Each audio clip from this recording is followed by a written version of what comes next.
This is lecture number 5 for single phase transformer. Here the heading shows no load equivalent circuit. In the last lecture we have discussed about the no load operation of a transformer considering the ideal case.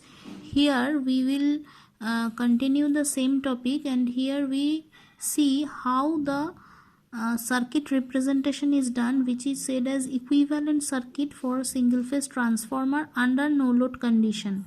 So in this figure you can see that how the parameters are shown. Here the most important thing to observe here is the parallel combination of this R0 and X0.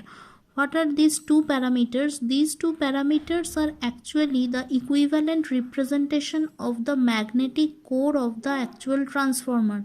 Now why this representation is required, you try to understand that if we say the magnetic core of the transformer as a part of the magnetic circuit, then this magnetic circuit is responsible for producing the working flux phi as well. Because of that working flux, some core loss happens inside of a transformer.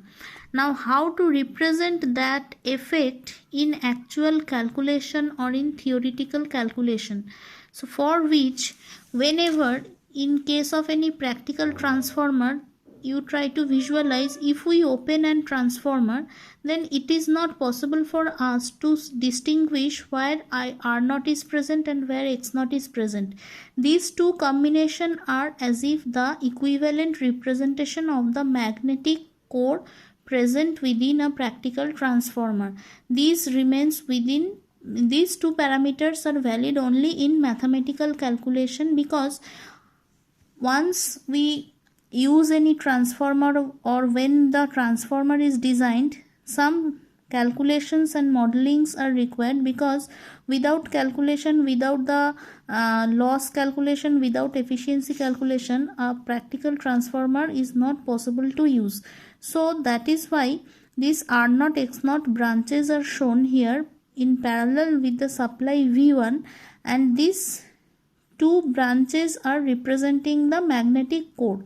So here how we represent these two, already in the last lecture we have said that the no load current I0 was divided in two parts. One was the IW and one is the I mu. So IW representing the core loss component of the no load current, and I mu was the magnetizing component of the no load current.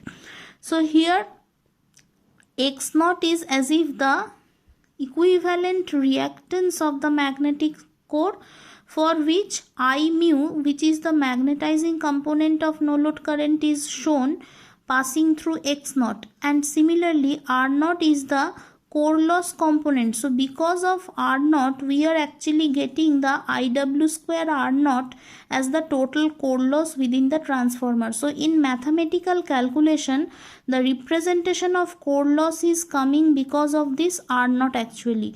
The resistive part of the magnetic core present gives us the core loss.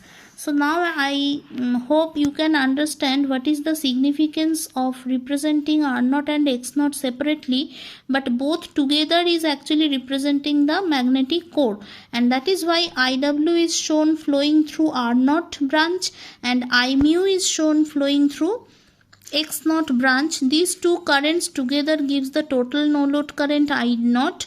Now the remaining part of the symbol or the transformer remains same. Here also we are showing the V1 as the supply voltage, E1 is the self-induced EMF, E2 is the mutually induced EMF, and V2 is the voltage available across the load.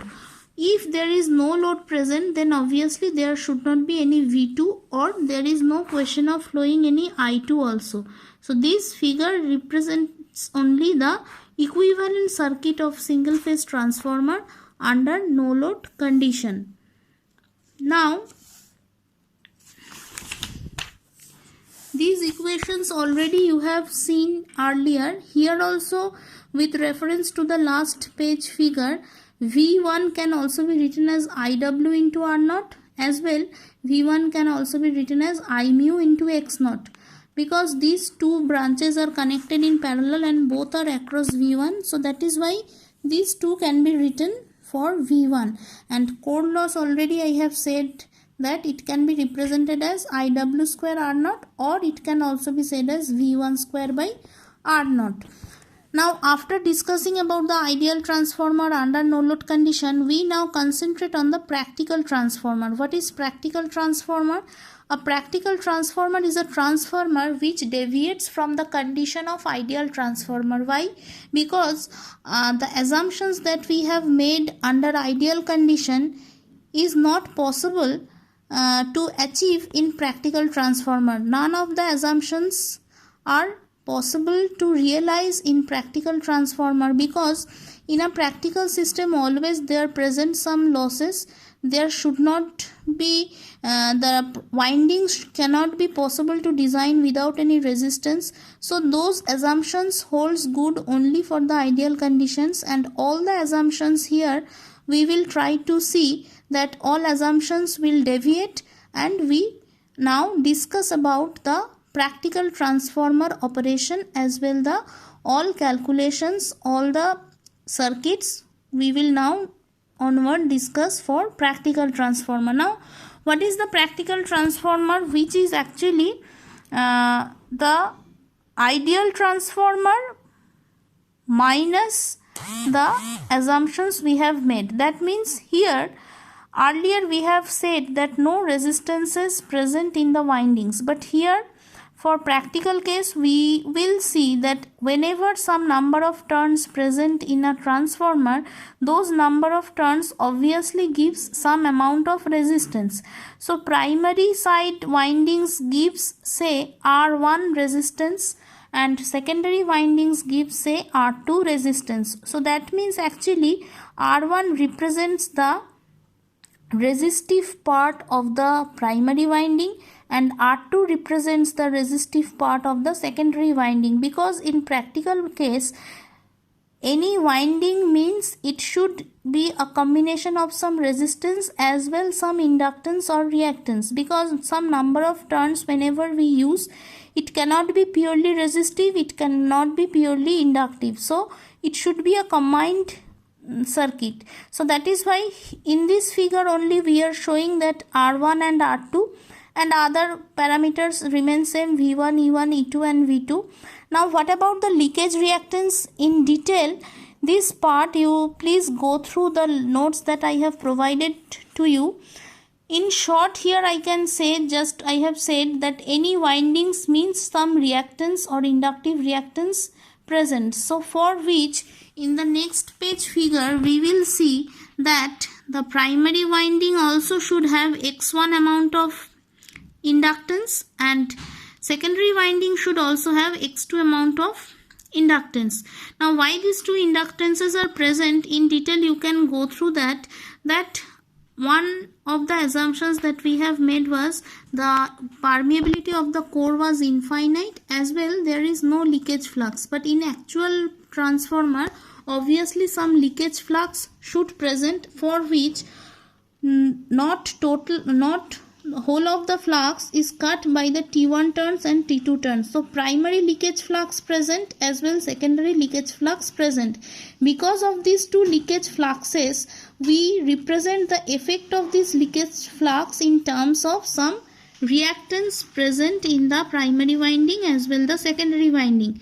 That is why in the practical transformer, the representation of the primary winding is the combination of R1 and X1 connected in series, as well the representation of the secondary winding is the series combination of R2 and X2 connected in series. These two together can be said as the practical transformer winding representation. After representing the windings with R1 X1 and R2 X2 and the combination of the last figure means the representation of core as R0 and X0 parallel combination, that gives the total equivalent circuit representation of a practical transformer.